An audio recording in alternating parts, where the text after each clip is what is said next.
Hello friend, तो जैसा कि आपने मेरे पिछले वीडियो में देखा था, हम लोग देहरादून से वैशाली के लिए निकल चुके थे। तो यहाँ पे हमारा सफ़र हो गया है शुरू। अर्ली मॉर्निंग हम लोगों ने सफ़र शुरू किया था और अभी हम लोग हरिद्वार के रास्ते पे होते जा रहे थे। फ़िलहाल ये देहरादून से जो हरिद्वार के बीच में राजा जी नेशनल पार्क है उसका एरिया पड़ता है, तो वहाँ से हम लोग होते हुए जा रहे हैं। और यहाँ पर हमें देखने को मिलता है कि सूर्य भगवान अपनी चमचमाहट के साथ उग चुके हैं और हमें बहुत ही तेज़ रोशनी प्रदान कर रहे हैं।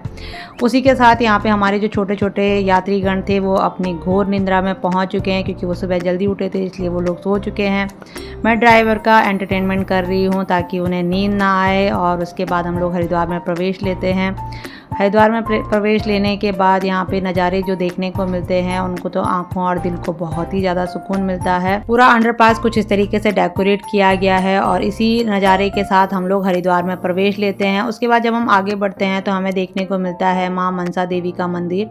सुबह सुबह का टाइम है और इस तरीके से माता रानी के मंदिर के दर्शन हो जाएं, शिव शंकर भोलेनाथ के दर्शन हो जाए तो इससे बड़ी कोई बात हो ही नहीं सकती।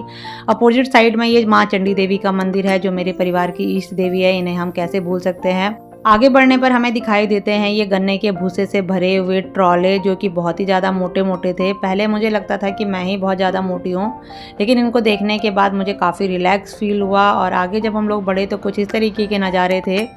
जैसे कि आप लोगों ने बुक्स में पढ़ा होगा कि वायु प्रदूषण कैसे होता है, तो बस ये देख लीजिए कि कुछ इस तरीके से वायु प्रदूषण होता है। यहाँ पे रुड़की से लेकर मुजफ्फरनगर सब जगह इस तरीके के ईंट के भट्टे होते हैं जिनसे कि बहुत ही ज़्यादा काला काला धुआं निकलता है, जो कि हमारी वायु को बहुत ही ज़्यादा प्रदूषित कर देता है। आगे बढ़ने पर हमारे पेट के चूहों ने हमें पेट से दस्तक देना स्टार्ट किया, तो हमने भी सोचा चलो अवनीश भैया को याद किया जाए और शिवा ढाबा पर रुका जाए। अब आप लोगों को लगता होगा कि मैं शिवा ढाबा का कहीं प्रमोशन तो नहीं कर रही हूँ, लेकिन ऐसा बिल्कुल भी नहीं है। ये जब हम अंदर जाएंगे तो मैं आपको दिखाती हूँ कि ऐसा क्यों होता है कि हम लोग यहीं पे रुकते हैं।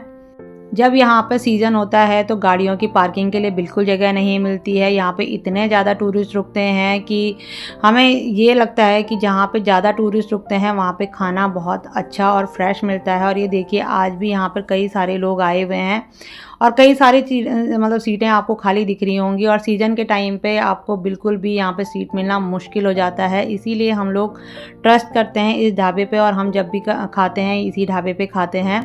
तो फ़िलहाल ज्ञान बहुत ज़्यादा हो गया है, पेट के चूहे और जोर जोर से हमें दस्तक दे रहे हैं, तो हम लोगों ने सोचा चलो कुछ उनके लिए मंगाया जाए।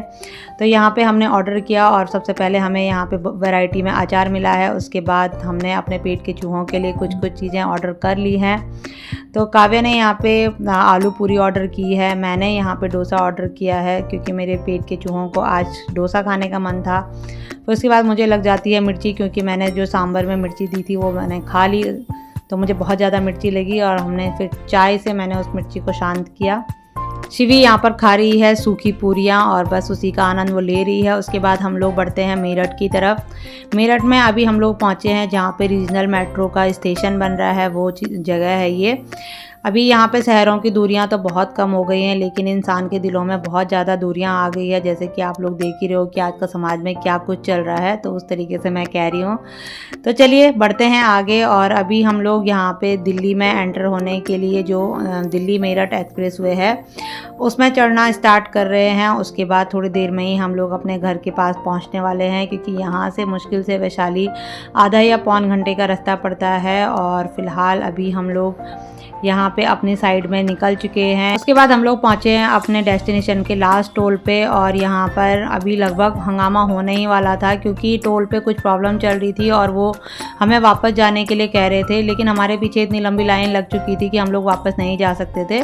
तो चलिए खैर आगे बढ़ते हैं। और यहाँ पर देखिए जो ट्रेंड में चल रहा है आजकल, एरोप्लेन रेस्टोरेंट जो भी हैं हर शहर में हर गली में मिल जा रहे हैं। तो अभी हम लोग वहाँ पर पहुँचे हैं और अब हम लोग अपनी लेन पकड़ते हुए वैशाली की तरफ मुड़ने वाले हैं। उसके बाद हम लोग बस विदिन 2 मिनट्स अपने घर में पहुंच जाएंगे और उसके बाद हमारा सफ़र यहीं पे ख़त्म होता है। मिलते हैं आपको नेक्स्ट वीडियो में। Bye bye.